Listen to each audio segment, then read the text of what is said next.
Hello and welcome to another session of the recaps for VÄRLDEN Reach. This is Gregory and you're watching 1 in 20 D&D.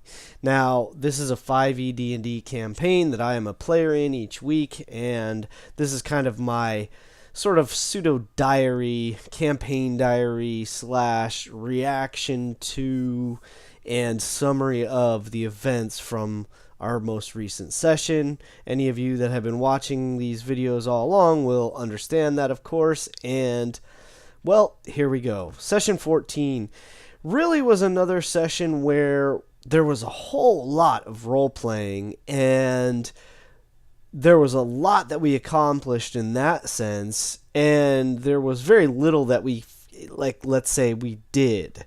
We spent most of the day in Unity handling, let's call it, personal matters. Then we decided we were going to go to Orison. And we're kind of sort of taking a little break from things. However, Master Crag or Crag has, and the others of our kind of leaders have decided that wherever we go, it seems like these doorways to the other planes seem to be finding us. So there's no pressing matters at the moment, so they're giving us some kind of sort of free time. They did provide us with our horses and kind of basic supplies, so we decided we would head to Orison. Partly because Alina thinks she might be able to find some leads and some information with Sakai and Orsonite, and partially because Jermaine would like to go visit his family, and they're between Orison and Falkirk, a little closer to Falkirk, where the Bard College is, of course. And so the party decides this is what they're going to do. Now, they take... Okay, so some of the other things that happen... one of the things that happened is, while all this stuff was happening in Unity, Titus crossed paths with Flint, and he was ready to take a shipment down to Orison and then return with some empty barrels back to his, I guess, his brewery, and wondered if we would escort him from Unity to Orison, seeing as how last time we kind of came at the nick of time and saved him. This was back session like 5 or something, somewhere around there. So Titus said yes and got some coin up front to handle that. Now, that's what happened and what we did, right? Now, I'm just going to take this recap and kind of key in on some of the high points of the session. Things that Gregory and or Jermaine, my character, decided or felt were important. Mostly it's Gregory, because Jermaine had only a few interactions that were kind of notable. So the first thing I want to say about this session was kind of the high point of the session to me. And there was actually almost 2 moments. Both of them involved Tracy's character, Lily. She had first this wonderful, heartwarming conversation between her and Morgan's character, Perdita. They just had this lovely kind of caring moment of connecting and sharing.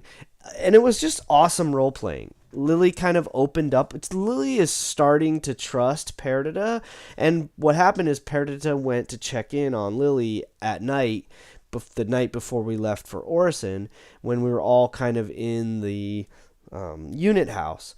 So it was really neat. They kind of had this nice moment to get to know each other a little bit and share some of their concerns. They both have had these kind of visions or whatever, and Lily sort of froze when we were dealing with or that's how it was role played, is that she froze when we were dealing with the slavers, and she's afraid that something like that might happen again. She's afraid about going to Handle, but even though her mentor T has told her, you guys probably need to go to to handle at some point. So there's all these things that are kind of like weighing on her. Plus, she has a very low self-image and thinks of herself as evil and is afraid that if the group knew the things that she had done, that we might turn on her or turn away from her. And, Perdita, of course, assures her that no, there's no way that we would do that. And, by the way, since I had that first vision, I've been terrified that something like that is going to happen. This was Perdita had the vision about what happened to her, the trauma that happened when she was 13 and when she got scarred by the green flame. And, she's been terrified ever since that vision that it might happen in a critical moment when either we're in combat or something like this, and it might, cause someone to die or something. So they both kind of share this mutual concern, and so they had this beautiful bonding moment. It was just awesome role playing, and I really it was so touching and lovely and fun. Then later on in the session, when we were on the road, Lily's watch comes right before Titus's. So that's Charles' character Titus. So when Lily woke Titus for his watch, she kind of said something to him about, she checked in with him. Now I'm going to rewind a moment. While we were in Unity, one of the things that happened was that Charles had Titus go to see Fenton, who is kind of the local magic dealer, or magic item dealer, I should say.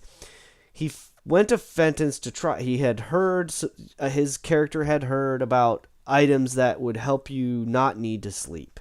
And while Fenton didn't have anything like that, he did have a pendant that would help you to, kind of similar to an elven trance, you would able to get rest without actually dreaming. So Titus went ahead and purchased that, and the first night he wore it, it seemed to actually do the trick and help him. This was the night we stayed in Unity before leaving.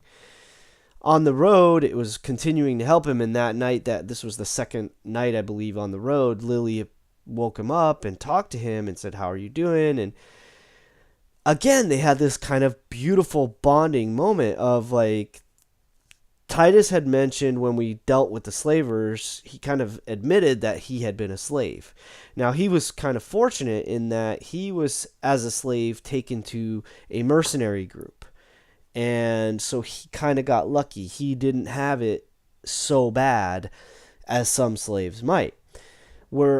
And so they kind of have this discussion about that and about the dreams and nightmares, and he mentions the pendant, and Lily's like, does that work? And one of the things that happened through this, Titus suggests that, because she says again to Titus, she's like, I'm terrified about going to Handle because I'm still sort of kind of a slave. I'd never got freed. I just I actually killed someone and then left, and someone else took the fall. So we get all this beautiful backstory from Lily in this session, and Titus is like, well, he kind of shows her his brand, the runic brand, what are they called? The dwarven runes on his arm that the brand that signifies that he's a freed slave, and says, hey, we could do this for you. And she's like, no way, I am not getting branded again. And at the same time, she kind of shares with him, she's like, to share some of the torture she's been through and why she is not going to let anyone ever do that kind of thing to her again. And she shows him the scars on her back, which are these like whip scars. So apparently from when she was a slave and being, abused, obviously. So this is, again, this like really powerful kind of, these two really powerful moments that, Tracy shared some of Lily's backstory and that had these really meaningful conversations with the two people that she connects with out of the group, which are Perdita and Titus. So it was really cool. Those were kind of two of the high points for Gregory. Another thing that was really great, Alina and Marana had a chance to kind of have some conversation, again, while we're on the road, sort of. And at the very beginning of the session, Alina had a long chat with Alduin. And kind of ended up with more questions than answers, sort of like what's been happening, unfortunately, with Perdita's character, or Morgan's character with Perdita. So with Perdita, she's getting these insights into what may have happened and who she may be connected to, as far as like who her family might be possibly, and so she's getting these pieces but no real concrete answers. Similarly, Alina is kind of finding the same, at least from my perspective, she's kind of finding the same result or same pattern where she's getting these like slight insights and starting to connect some pieces of the puzzle. But again, there's still these huge gaps and huge holes, and so in a lot of ways, Alduin raised more questions maybe than he answered in that conversation. So then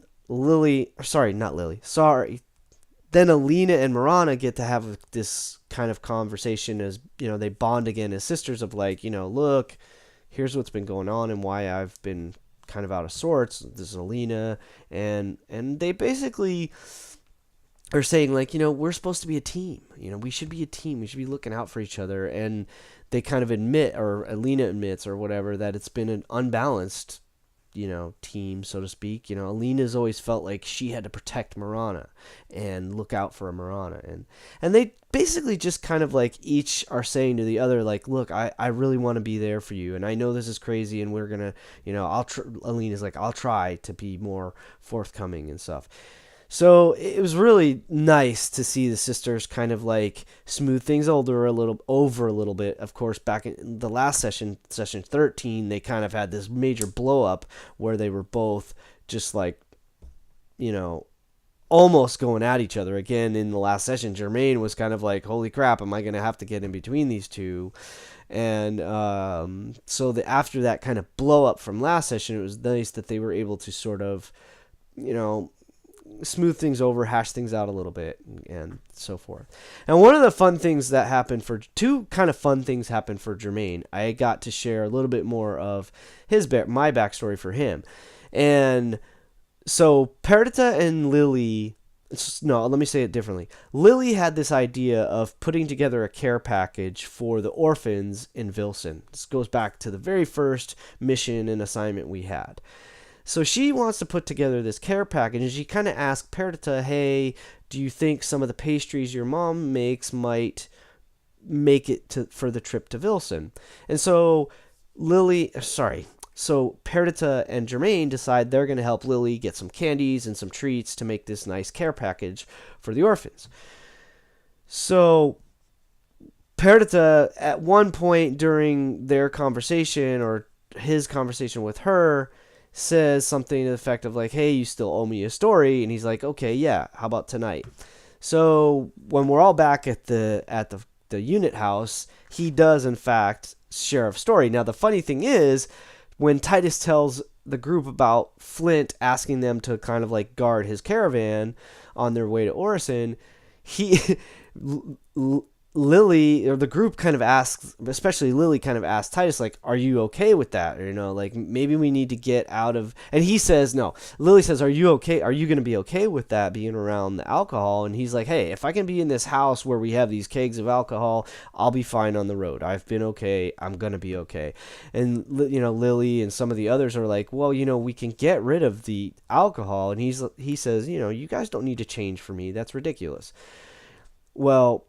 Everybody's like, no, but that's what friends do. And Lily suggests that maybe they should blow up the kegs.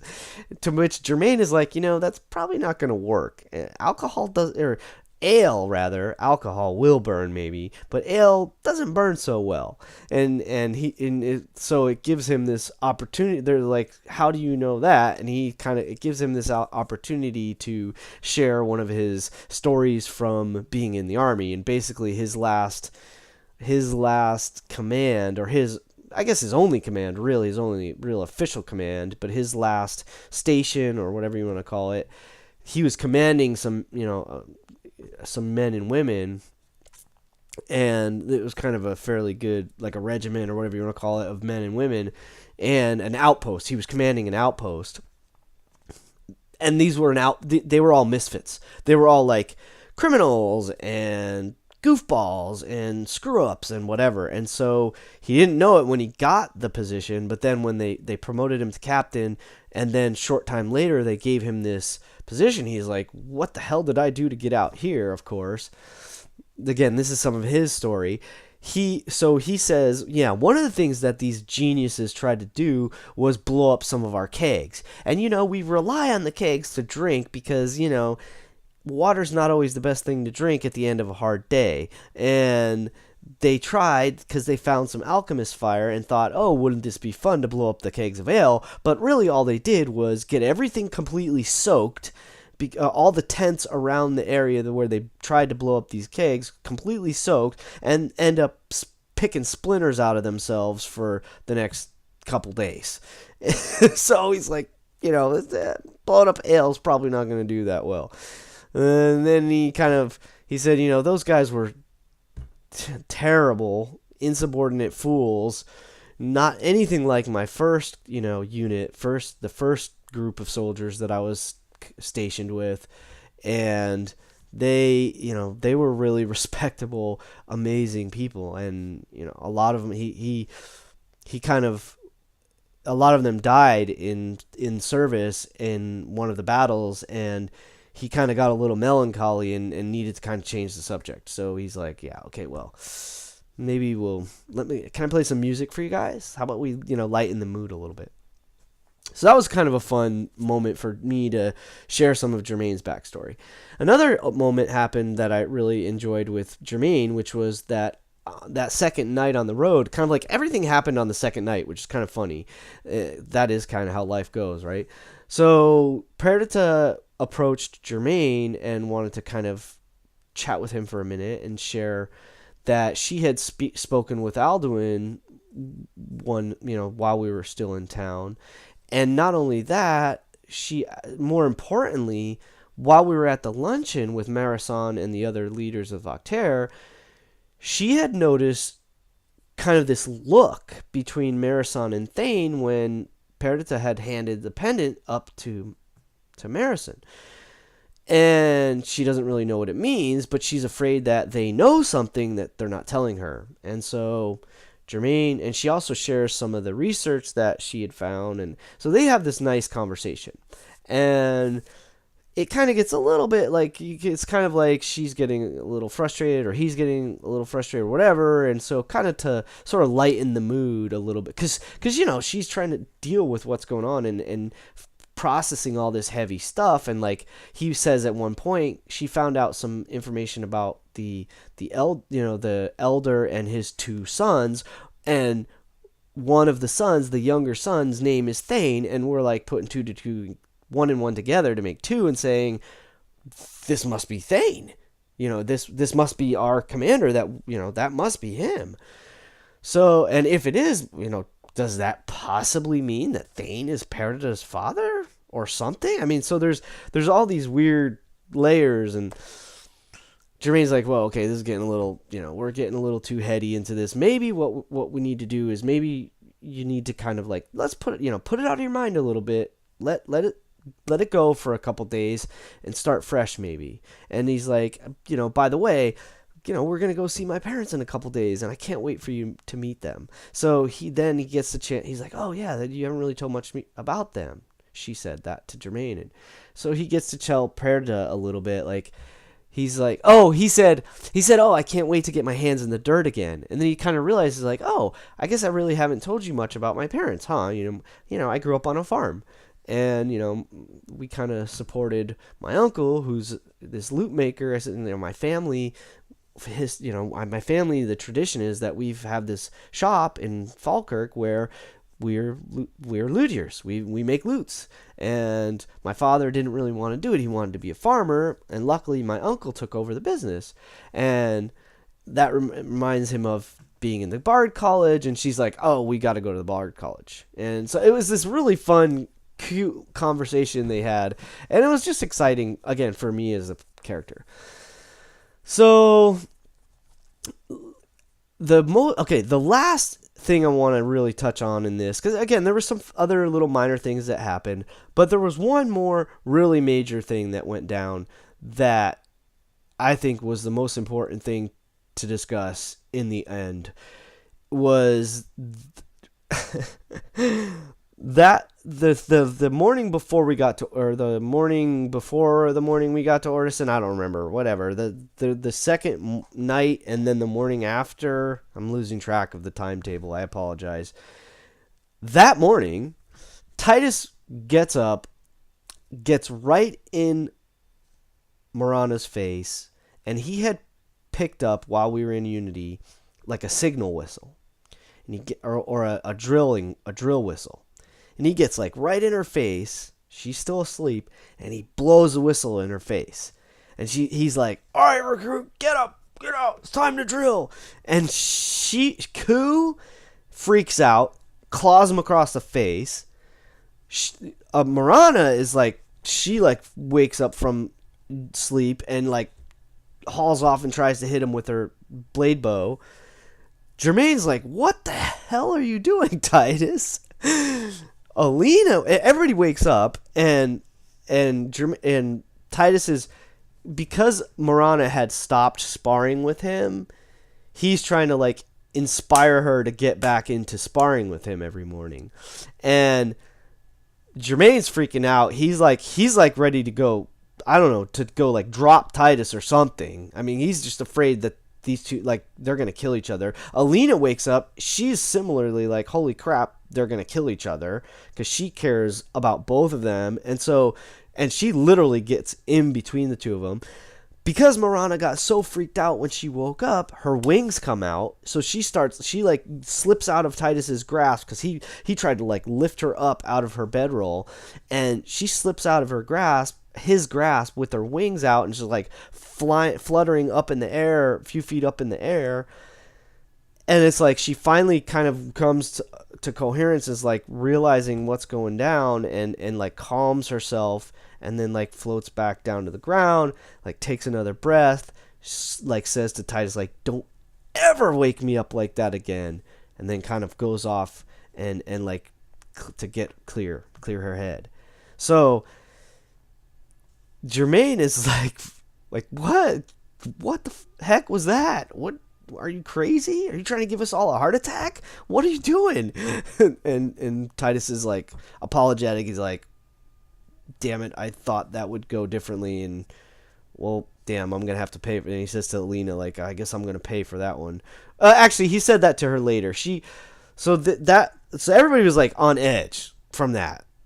Flint and his men are like, "What the hell is wrong with these people?" Jermaine tried to soften it a little by like saying, "Hey, you know, we have some crazy training stuff, and that's all it really was." And Flint's like, "Okay." So then, like, that day, Jermaine kind of tries to check in with Marana, like, you know, "Hey, are you okay?" She, you know, to which, of course, she's like, "Yes." What's she gonna say? Apparently, you know, she's not ready to open up to Jermaine yet, of course, but he still wants her to know, like, "Hey, I'm, you know, are you all right? I just want to make sure you're okay. I'm here."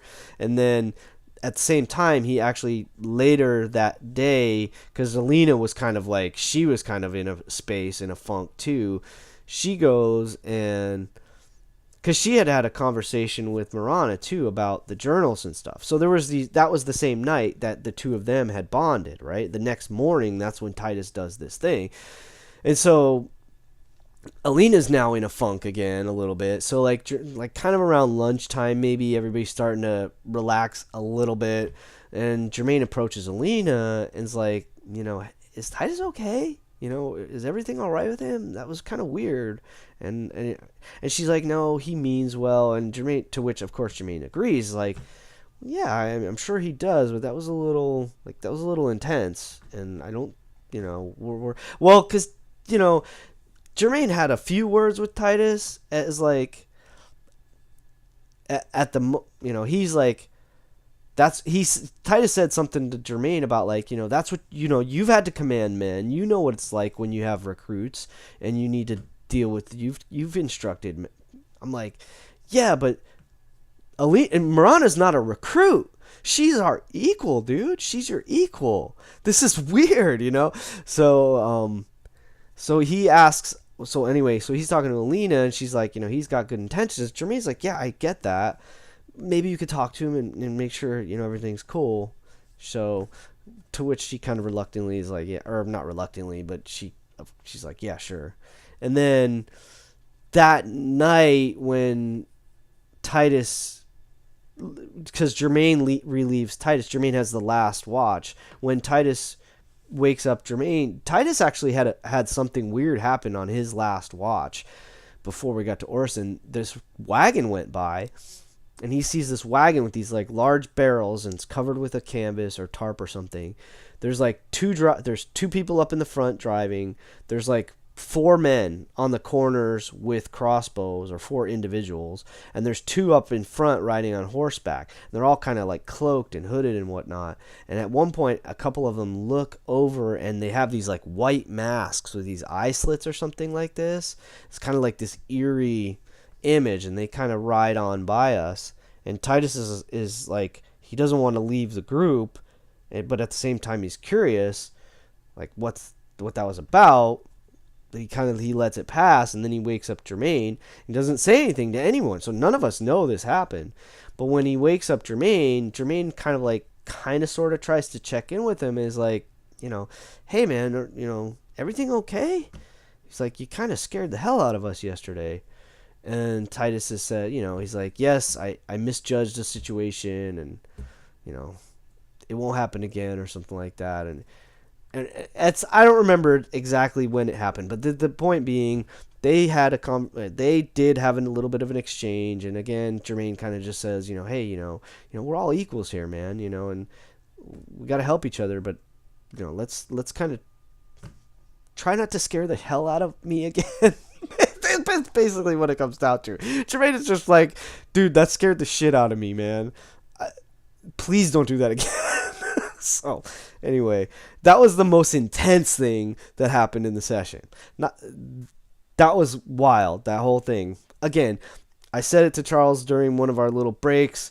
I'm going to reiterate it. Charles makes awesome choices for Titus. I absolutely love all the things he does. He takes risks and stuff, and it's as a role player, as actor, or whatever you want to think of it like, man, it is good stuff. And so respect. Again, Lily, Tracy, you did great. These were the quintessential moments that I took away from this session. And it was just a fun session. I love our role-playing sessions. I love combat too. Combat is fun, and I can't wait to become King Kong again. Or for Jermaine to become King Kong again, because that was just too much fun, throwing goblins around by their ankles and stuff. So I look forward to getting back to some combat. But at the same time, man, the role-playing is just so delicious and fun. And everybody's amazing, and it's just...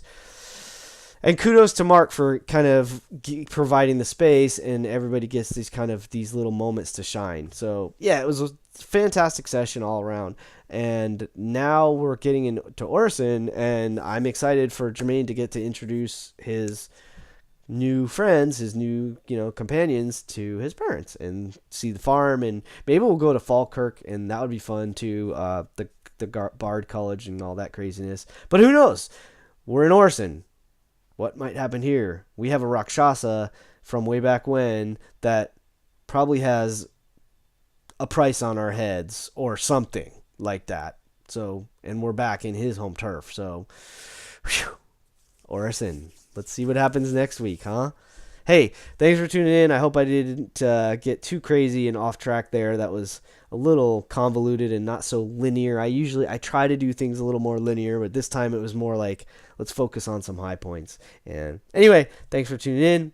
I hope to see you at a table someday. Look forward to our next session. In the meantime, keep rolling 20s.